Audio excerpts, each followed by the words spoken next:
Businesses across Saint Lucia are grappling with rising rates of absenteeism and increased sick leave requests, putting the spotlight on the urgent need for change in the workplace.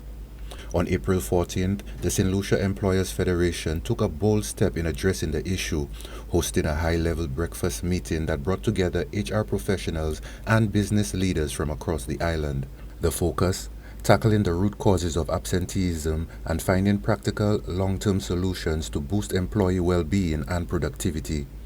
Executive Director of the Saint Lucia Employers Federation, Cornelia Jn Baptiste, outlined the importance of this consultation. Over the years, there has been a steady increase in the requests for medical leave that employees are making to their employers, and that is both certified and uncertified leave. And in many instances, it causes some form of hardship on employers. And so the question arose, how do employers manage the situation? How do employers remain empathetic, responsible? How do employers manage their businesses and still see to the affairs of their employees?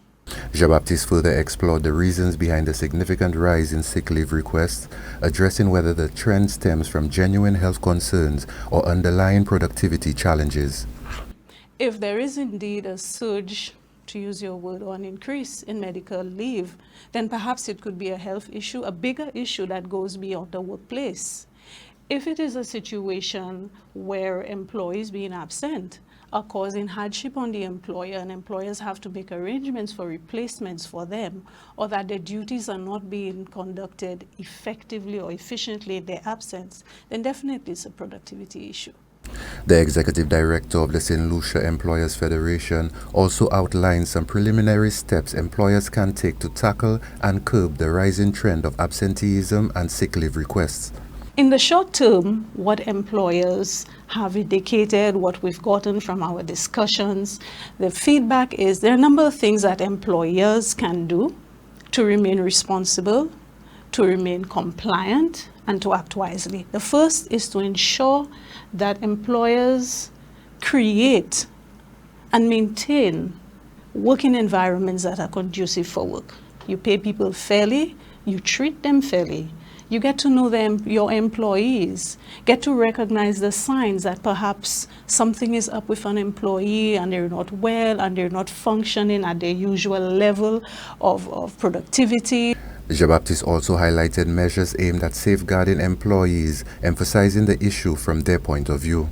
Employees need to be educated and informed by employers or their representatives that while we speak of rights, there are responsibilities.